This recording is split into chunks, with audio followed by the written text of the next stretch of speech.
Will you be having a hands-on role with the franchise network as the director?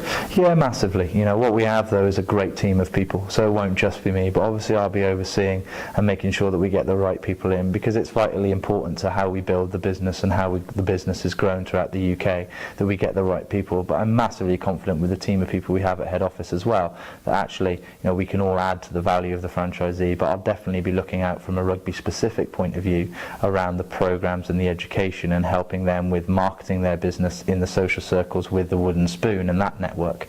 But as I say, we've got a massive team here at head office that will be able to deliver everything that we need. Why did you choose to work with the Wooden Spoon? Wooden Spoon actually is quite close to my heart, in the sense it's something that's always been around in rugby circles, and you know, my dad's involved with the charity, and to me it's something that is specific to rugby. You know, there's thousands of charities out there all doing a fantastic job every single day. What I wanted is that we are a rugby organisation, and I wanted to be involved with a rugby-based charity, and I think the work that the Wooden Spoon do and how their charity is situated within local areas, supporting local kind of pioneering projects, it was something that was really actually important to me to be involved in, and very, very grateful that the Wooden Spoon also see our plan and see the positive relationship between each other moving forward. When working with the really little children, kind of 3-year-olds, what kind of activities will they be involved in? Obviously, actually, when first devising this program, I had a chat with a couple of friends of mine and thought that maybe scrummaging and line out maybe wasn't the best way to go. And you know, what we're looking there is basic things, you know, how a ball rolls, how do they move, how do they balance, you know, things that we kind of take for granted, but that age, spatial awareness. What is it to be far away? What is it to be close? How do I get over something? How do I get under something? How do I evade a moving target? You know, and we all use all kinds of analogies and games to be able to promote that. One thing that is different is our program is very much based on something from a rugby point of view is called game sense. So it's about trying to engage children's learning through play. So it's not very drill orientated. Kids are always active, always challenging, always moving parts. So it's a really good, enjoyable thing. And the big thing for me is it's based around fun. So these kids are continually having fun without really realising what they're doing, in the sense of, oh wow, I can now balance, or I can now kick a ball, and I can now pass. So real fun, young things for children that has a plausible effect moving forward. Is there any educational benefit of the programme?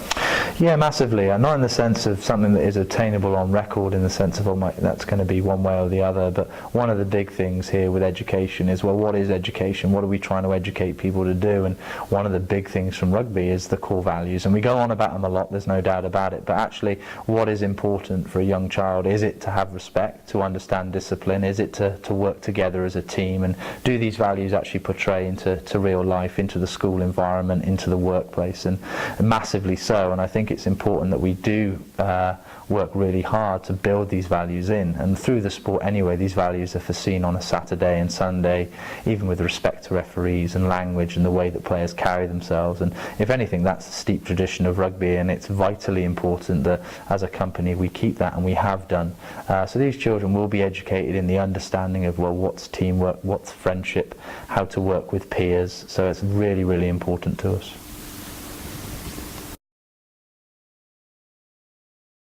Yeah, I mean, it's one of the things from our market research, what we've had a look at is the parent obviously is involved in some of the classes in a practical sense.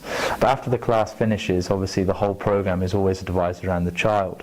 What we've looked at is actually how can we enthuse the parent to be a part of it if we have someone that maybe doesn't understand rugby, or even if they do understand rugby but they want to learn more, or they've done something in the session that actually would be really beneficial for them to do down the park, but they can't remember that, and they can't really use those skills that they have. So for us, it's about also giving them the value, giving them the upsell to say, actually, yeah, now I can go down the road with my son or my daughter, and now actually through what RugbyBugs has given us as handouts and worksheets and support, I feel confident to be able to do this that would help them out in the class. The second side is that actually volunteers are the biggest market that we have, and we can't get it away that we have a Rugby World Cup coming, and we need more and more people to help volunteer at their local rugby clubs. From my experience, the way that you get a good volunteer is somebody that feels confident confident in the ability to be able to coach and help out. So that's something else that's very close to our heart, to make sure that with our parents, with our children in our older age groups, that actually when they do go to the local rugby club, that they feel that they've got a knowledge themselves to be able to be involved in helping, coaching and supporting other children. Okay, so one thing that we've looked at is how can we help from head office. So firstly, there's a national marketing campaign going on all the time. We've got an online booking scheme that is to make that process nice and easy. We're optimising the local franchisees website plus our own, with integrating within schools and communities. We have people actively looking for new club relationships in your areas to forge that relationship for you, continually looking for local media as well as national media. So in our part, we're trying to do the best we possibly can to fill your classes for you. I mean, the training's been realistically is the most important thing for us. We want to be delivering pioneering programs that really are cutting edge.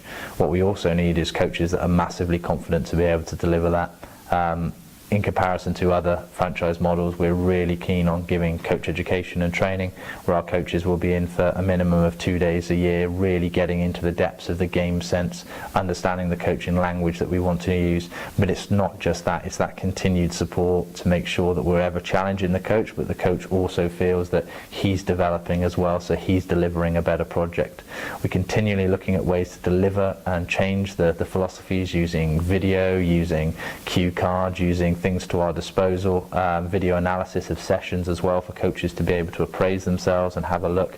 It's not a daunting experience. What it is an experience to hopefully better what we do. So if a franchisee comes in and a coach comes in year one, they believe that they're a better coach and a more confident coach year two. I think the knock-on effect will be, it'll be easier for them to fill their classes and they feel more confident about the challenges ahead.